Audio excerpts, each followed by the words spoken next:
ओम नमो भगवते वासुदेवाय नमः। ओम नमो भगवते वासुदेवाय नमः। ओम नमो भगवते वासुदेवाय नमः। श्री राम राम रघुनंदन राम राम। श्री राम राम भरताग्रज राम राम। श्री राम राम रणकर्कश राम राम। श्री राम राम शरणं भो राम राम। श्री रामचंद्र चरणो मनसा अस्म रामि। श्री रामचंद्र चरणो वचसा गृणामि। श्री रामचंद्र चरणो शिरसा नमामि। श्री रामचंद्र चरणो शरणं प्रपद्ये। माता रामो मत पिता रामचंद्र। स्वामी रामो मत सखा रामचंद्र। सर्वस्त्रम में रामचंद्रम दयालुर्नानम। जाने न जाने। ओम नमो भगवते वासुदेवाय। श्री जय श्री कृष्ण जय श्री राधे। श्री परमात्मे नमः। श्री भगवत गीता छठा अध्याय। इसके उपरांत श्री कृष्ण महाराज बोले, हे अर्जुन, जो पुरुष कर्म के फल को न चाहता हुआ करने योग्य कर्म करता है वह सन्यासी और योगी है, और केवल अग्नि को त्यागने वाला सन्यासी योगी नहीं है, तथा केवल क्रियाओं को त्यागने वाला भी सन्यासी योगी नहीं है।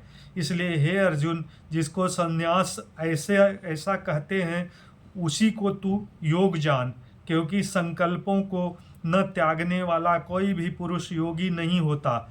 समत्व बुद्धि रूप योग में आरूढ़ होने की इच्छा वाले मननशील पुरुष के लिए योग की प्राप्ति में निष्काम भाव से कर्म करना ही हेतु कहा है, और योगारूढ़ हो जाने पर उस योगारूढ़ पुरुष के लिए सर्व संकल्पों का अभाव ही कल्याण में हेतु कहा है।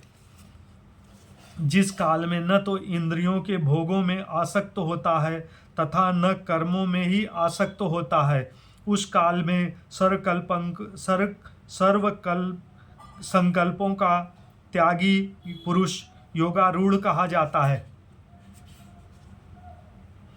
यह योगारूढ़ता कल्याण में हेतु कही है। इसलिए मनुष्य को चाहिए कि अपने द्वारा अपना संसार समुद्र में उद्धार करे और अपने आत्मा को अघोमति में न पहुँचावे, क्योंकि यह जीवात्मा आप ही तो अपना मित्र है तथा आप ही अपना शत्रु है, अर्थात और कोई दूसरा शत्रु या मित्र नहीं है। उस जीवात्मा का तो वह आप ही मित्र है कि जिस जीवात्मा द्वारा मन और इंद्रियों सहित शरीर जीता हुआ है, और जिसके द्वारा मन और इंद्रियों सहित शरीर नहीं जीता गया है, उसका वह आप ही शत्रु के सदृश शत्रुता में बर्धता है। हे अर्जुन, सर्दी गर्मी और सुख दुखादिकों में तथा मान और अपमान में जिसके अंतःकरण की वृत्तियां अच्छी प्रकार शांत हैं, अर्थात विकार रहित हैं, ऐसे स्वाधीन आत्मा वाले पुरुष के ज्ञान में सच्चिदानंद घन परमात्मा सम्यक प्रकाश से स्थित है, अर्थात उसके ज्ञान में परमात्मा के सिवा कुछ अन्य है ही नहीं। ज्ञान विज्ञान से तृप्त है। अंतःकरण जिसका तथा विकास रहित स्थित जिसकी और अच्छी प्रकार जीती हुई यह इंद्रियां जिसकी तथा समान है मिट्टी पत्थर और सुवर्ण जिनके, वह योगी युक्त अर्थात भगवत की प्राप्ति वाला है, ऐसे कहा जाता है। जो पुरुष सहृदय मित्र बैरी उदासीन मध्यस्थ द्वेषी और बंधुगणों में तथा धर्मात्माओं में तथा पापियों में भी समान भाव वाला है, वह अतिश्रेष्ठ है। इसलिए उचित है कि जिसका मन और इंद्रियों सहित शरीर जीता हुआ है, ऐसा वासना रहित और संग्रह रहित योगी अकेला ही एकांत स्थान में स्थिर हुआ निरंतर आत्मा को परमेश्वर के ध्यान में लगावे। शुद्ध भूमि में कुशा मृगछाला और वस्त्र हैं, उपरोपर जिसके ऐसे अपने आसन को न अति ऊंचा और न अति नीचा स्थिर स्थापन करके और उस आसन पर बैठकर तथा मन को एकाग्र करके चित्त और इंद्रियों की क्रियाओं को बस में किया हुआ अंतःकरण की शुद्धि के लिए योग का अभ्यास करे। उसकी विधि इस प्रकार है कि काया सिर और ग्रीवा को समान और अचल धारण किए हुए दृढ़ होकर अपनी नासिका के अग्रभाग को देखकर अन्य दिशाओं को न देखता हुआ और ब्रह्मचर्य के व्रत में स्थित रहता हुआ भय रहित तथा अच्छी प्रकार शांत और अंतःकरण वाला और सावधान होकर मन को बस में करके मेरे में लगे हुए चित्तवान और मेरे परायण हुआ स्थिर होवे। इस प्रकार आत्मा को निरंतर परमेश्वर के रूप में लगाता हुआ स्वाधीन मन माला योगी मेरे में स्थित रूप परमानंद पराकाष्ठा वाली शांति को प्राप्त होता है। परंतु हे अर्जुन, यह योग न तो बहुत खाने वाले का सिद्ध होता है और न बिल्कुल न खाने वाले का, तथा अतिशयन करने के स्वभाव वाले का और न अत्यधिक जागने वाले का ही सिद्ध होता है। यह दुखों का नाश करने वाला योग तो यथा योग्य आहार और विहार करने वाले का तथा कर्मों में यथा योग चेष्टा करने वाले का तथा योग्य शयन करने तथा जागने वाले का ही सिद्ध होता है। इस प्रकार योग के अभ्यास से अत्यंत बस में किया हुआ चित्त जिस काल में परमात्मा में ही भली प्रकार स्थित हो जाता है, उस काल में संपूर्ण कामनाओं से स्पृता रहित तथा रहित हुआ पुरुष योग युक्त ऐसा कहा जाता है।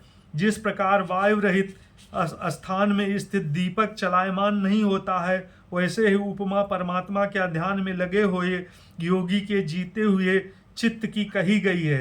हे अर्जुन, जिस अवस्था में योग के अभ्यास से निरुद्ध हुआ चित्त उपराम हो जाता है और जिस अवस्था में परमेश्वर के ध्यान से शुद्ध हुई सूक्ष्म बुद्धि द्वारा परमात्मा को साक्षात करता हुआ सच्चिदानंद घन परमात्मा में ही संतुष्ट हो जाता है तथा इंद्रियों से अतीत केवल शुद्ध हुई सूक्ष्म बुद्धि द्वारा ग्रहण करने योग्य जो अत्यंत आनंद है, उसको जिस अवस्था में अनुभव करता है और जिस अवस्था में स्थित हुआ यह योगी भगवत स्वरूप से नहीं चलायमान होता है और परमेश्वर की प्राप्ति रूप जिस लाभ को प्राप्त होकर उससे अधिक दूसरा कुछ भी लाभ नहीं मानता है, और भगवत प्राप्ति रूप जिस अवस्था में स्थित हुआ योगी बड़े भारी दुख से भी चलायमान नहीं होता है। जो दुख रूप संसार के संयोग से रहित है तथा जिसका नाम योग है, उसको जानना चाहिए। वह योग न उकताए हुए चित्त से अर्थात तत्पर हुए चित्त से निश्चय पूर्वक करना कर्तव्य है। इसलिए मनुष्य को चाहिए कि संकल्प से उत्पन्न होने वाली संपूर्ण कामनाओं को निश्चेषता से अर्थात वासना और आसक्ति सहित त्याग कर और मन के द्वारा इंद्रियों के समुदाय की ओर से ही अच्छी प्रकार बस में करे। क्रम क्रम से अभ्यास करता हुआ उपरामता को प्राप्त होए तथा धैर्य युक्त बुद्धि द्वारा मन को परमानंद में स्थित करके परमात्मा के सिवा और कुछ भी चिंतन न करे। परंतु जिसका मन बस में नहीं हुआ हो, उसको चाहिए कि यह स्थिर न रहने वाला और चंचल मन जिस जिस कारण से सांसारिक पदार्थों में विचरता है, उससे रोक कर बारंबार परमात्मा में ही निरोध करे। क्योंकि जिसका मन अच्छी प्रकार शांत है और जो पाप से रहित है और जिसका रजोगुण शांत हो गया है, ऐसे ही सच्चिदानंद घन ब्रह्म के साथ एक ही भाव हुए योगी को अति उत्तम आनंद प्राप्त होता है।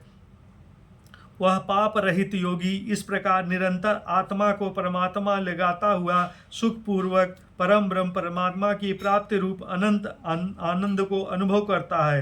हे अर्जुन, सर्वव्यापी अनंत चेतन में एक ही भाव से स्थित रूप योग से युक्त हुए आत्मा वाला था सर्व में समभाव में देखने वाला योगी आत्मा को संपूर्ण भूतों में बर्फ में जल के सदृश व्यापक देखता है और संपूर्ण भूतों को आत्मा में देखता है।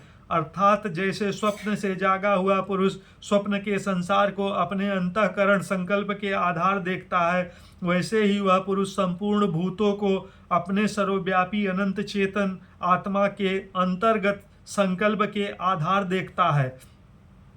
जो पुरुष संपूर्ण भूतों में सबके आत्म रूप मुझ वासुदेव को ही व्यापक देखता है और संपूर्ण भूतों को मुझ वासुदेव के अंतर्गत देखता है, उसके लिए मैं अदृश्य नहीं होता हूँ और वह मेरे लिए अदृश्य नहीं होता है, क्योंकि वह मेरे में एक ही भाव से स्थित है। इस प्रकार जो पुरुष एक ही भाव से स्थित हुआ संपूर्ण भूतों में आत्म रूप से स्थित मुझ सच्चिदानंद घन वासुदेव को भजता है, वह योगी सब प्रकार से बरतता हुआ भी मेरे में ही बरतता है, क्योंकि उसके अनुभव में मेरे सिवा अन्य कुछ है ही नहीं। हे अर्जुन, जो योगी अपनी सादृश्यता से संपूर्ण भूतों में सम देखता है, वह सुख अथवा दुख को भी सब में सम देखता है, वह योगी परम श्रेष्ठ माना गया है। इस प्रकार भगवान के वाक्यों को सुनकर अर्जुन बोले, हे मधुसूदन, जो यह ध्यान योग आपने समझ भाव से कहा है, इसकी मैं मन के चंचलता होने से बहुत काल तक ठहरने वाली स्थिति को नहीं देखता हूँ, क्योंकि हे कृष्ण, यह मन बड़ा चंचल और प्रमथन स्वभाव वाला है तथा बड़ा दृढ़ और बलवान है। इसलिए इसका बस में करना मैं वायु की गति अति दुष्कर मानता हूँ। इस प्रकार अर्जुन के पूछने पर श्री कृष्ण भगवान बोले, हे महाबाधो, निसंदेह मन चंचल और कठिनता से बस में होता है, परंतु हे कुंती पुत्र अर्जुन, अभ्यास अर्थात स्थित के लिए बारंबार यत्न करने से और वैराग्य से बस में होता है। इसलिए इसको अवश्य बस में करना चाहिए, क्योंकि मन को बस में न करने वाला पुरुष द्वारा योग्य दुष्प्राप्य है, अर्थात प्राप्त होना कठिन है, और स्वाधीन मन वाले प्रयत्नशील पुरुष द्वारा साधन करने से प्राप्त होना सहज है। यह मेरा मत है। इस पर अर्जुन बोले, हे कृष्ण, योग से चलायमान हो गया है मन जिसका, ऐसा शिथिल यत्न वाला श्रद्धा युक्त पुरुष योग की सिद्धिता को अर्थात भगवान साक्षात्कार को न प्राप्त होकर किस गति को प्राप्त होता है। हे महाबाहो, क्या वह भगवत प्राप्ति के मार्ग में मोहित हुआ आश्रय रहित पुरुष छिन्न भिन्न बादल की भांति दोनों ओर से अर्थात भगवत प्राप्ति और सांसारिक भोगों से भ्रष्ट हुआ नष्ट तो नहीं हो जाता है? हे कृष्ण, मेरे इस संशय को संपूर्णता से छेदन करने के लिए आप ही योग्य हैं, क्योंकि आपके द्वारा दूसरा इस संशय का छेदन करने वाला मिलना असंभव ही है। इस प्रकार अर्जुन के पूछने पर श्री कृष्ण भगवान बोले, हे पार्थ, उस पुरुष का न तो इस लोक में और न परलोक में ही नाश होता है, क्योंकि हे प्यारे, कोई भी शुभ कर्म करने वाला अर्थात भगवत अर्थ कर्म करने वाला दुर्गति को नहीं प्राप्त होता है, किंतु वह योग भ्रष्ट पुरुष पुण्यवानों के लोकों को अर्थात स्वर्गाधिक उत्तम लोकों को प्राप्त होकर उसमें बहुत वर्षों तक वास करके शुद्ध आचरण